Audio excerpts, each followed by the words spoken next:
it up for the local Chad the Dad Harris, guys. Give it up for him.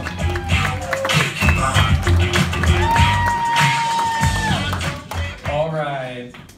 Yeah, I am Chad the Dad, and I realized that I look like a cross between a Duck Dynasty character and a hijacker. Yes. That person would be like, I'm taking that fishing boat and driving it down to Dairy Queen. Ow, ow. Ow, ow. But I'm not that guy, no.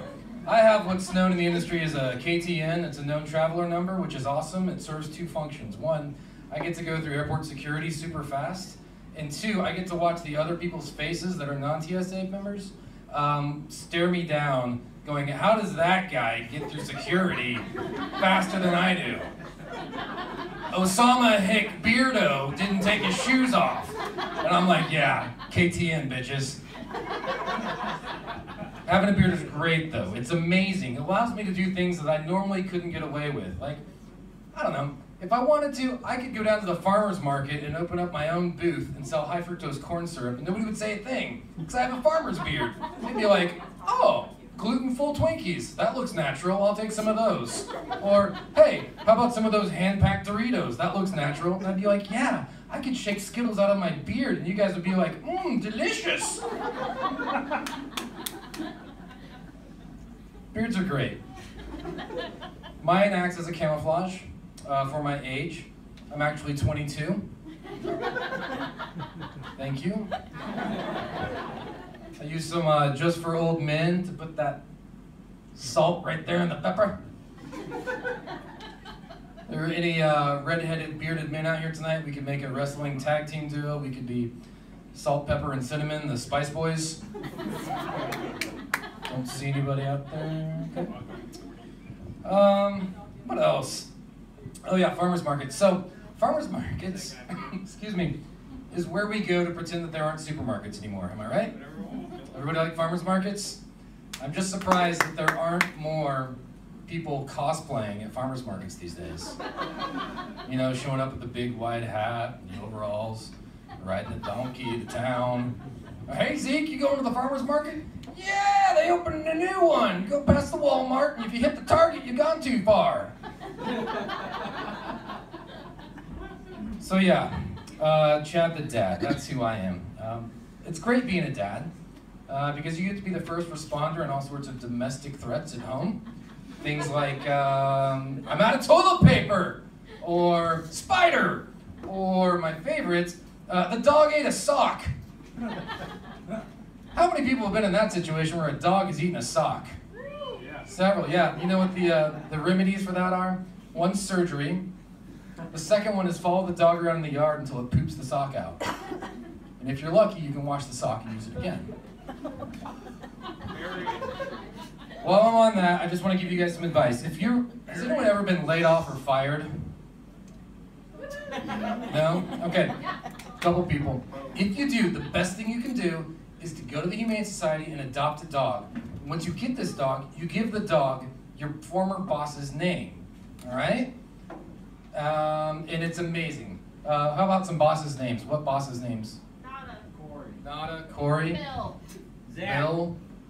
Okay, so you get this dog, you name it after your former boss. This dog is going to want your attention like your boss never did. It's going to be in your lap, licking your face, and you have the power to send that dog outside. Like, I'm done with you, Corey.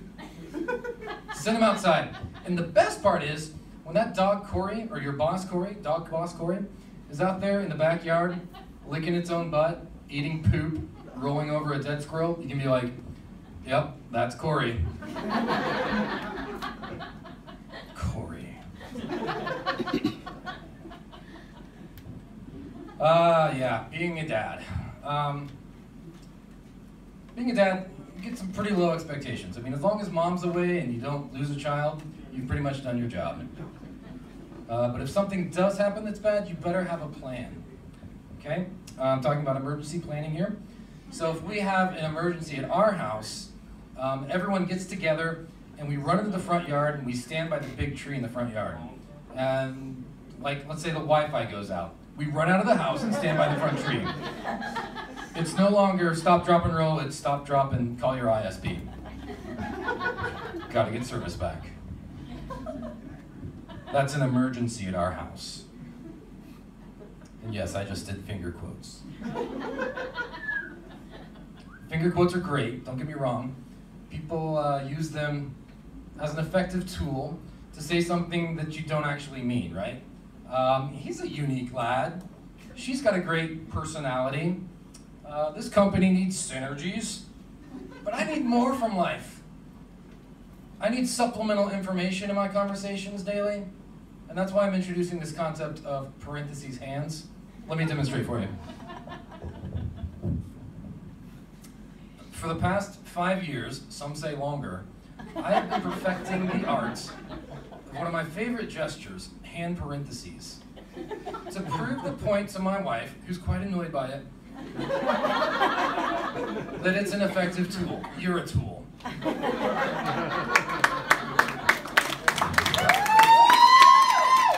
Wait, it gets better. You can use this in any situations, like dating. I swiped right on Vivian. So hot. We Netflixed and chilled all night. Merged our bodies. So much so that I was itching for more. Venereal disease.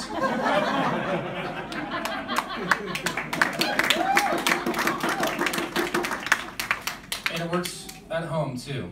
1, go to your room, child. 2, clean your room. 3, go to bed.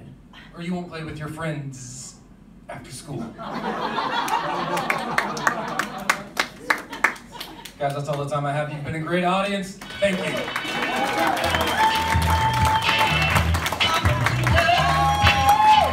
Give it up for Chad Harris.